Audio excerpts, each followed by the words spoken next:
Hai people, selamat datang di channel Mobidu.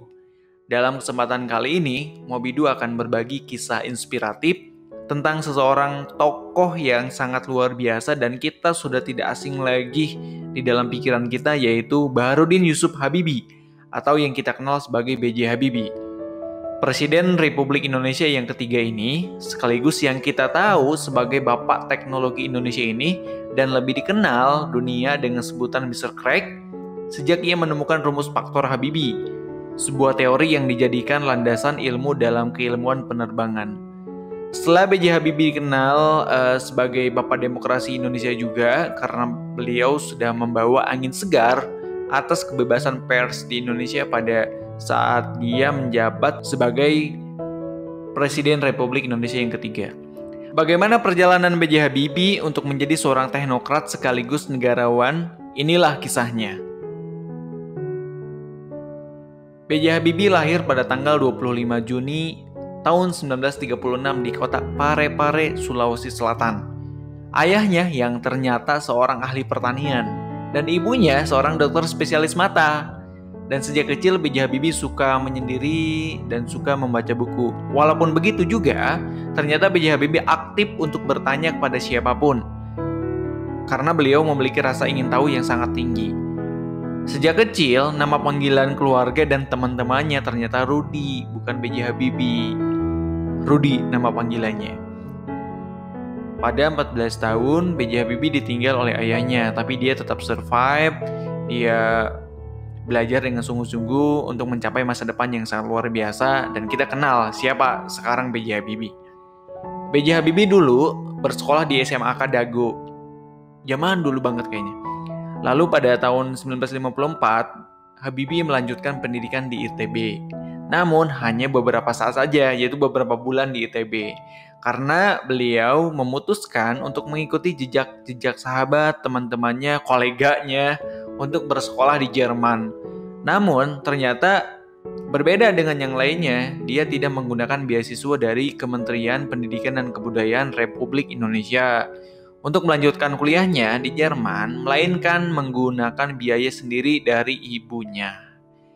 Mengingat pesan Bung Karno tentang pentingnya penguasaan teknologi yang berwawasan nasional, yaitu teknologi maritim dan teknologi dirgantara. Dikala Indonesia waktu itu masih berkembang, akhirnya B.J. Habibie diberi kesempatan untuk belajar di Jerman. Kemudian Habibie memilih jurusan teknik penerbangan spesialis konstruksi pesawat terbang di RWTH Aachen di sebuah universitas di Jerman. Ketika kuliah di Jerman, pendidikan yang ditempuh B.J. Habibie di luar negeri bukan pendidikan kursus yang kilat, akan tetapi merupakan sekolah yang bertahun-tahun. Itu kuliah layaknya biasa aja kayak sekarang.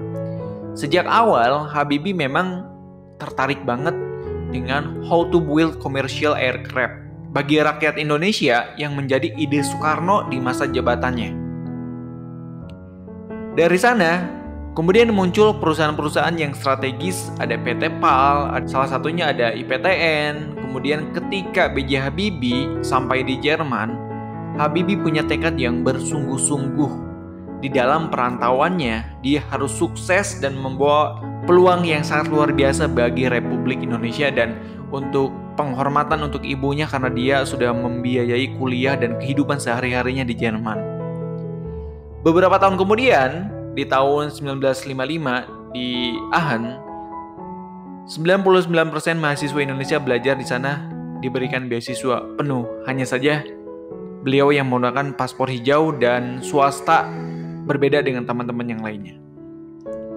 Bagi Habibie di perantauan, musim liburan bukan untuk liburan, justru menjadi kesempatan emas yang harus diisi dengan ujian, mencari uang untuk membeli buku. Setelah masa liburan berakhir, semua kegiatan dikesampingkan kecuali belajar. Berkat kegigihan dalam belajarnya, pada tahun 1960 B.J. Habibie mendapat gelar Diploma Engineering dan mendapatkan cum laude atau sempurna dengan nilai rata-rata mencapai 9,5, luar biasa.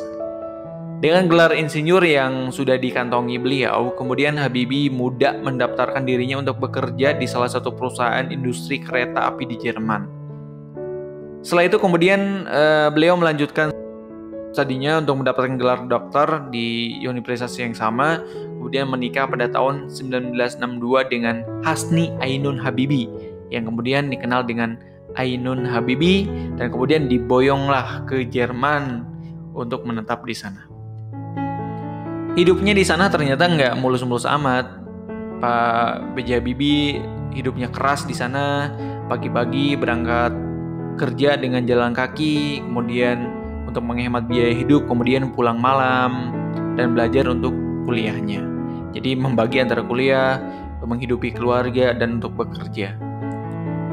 Memang penuh liku akan tetapi mendapatkan hal yang manis di akhir hidupnya dengan pulang ke Indonesia dan membuat pesawat Indonesia kemudian yang sangat luar biasa, yaitu menjadi Presiden Republik Indonesia meskipun dalam waktu yang sangat singkat. Dalam kalimat yang beliau selalu ucapkan adalah, keberhasilan bukan milik orang yang pintar, tetapi milik mereka yang senantiasa berusaha. B.J. Habibie. Itulah kisah inspiratif yang bisa kita pelajari dari kisah Bapak Teknologi Indonesia, Pak B.J. Habibie. Semoga bisa bermanfaat dan mengedukasi kita semua untuk menjadi lebih baik. Assalamualaikum warahmatullahi wabarakatuh.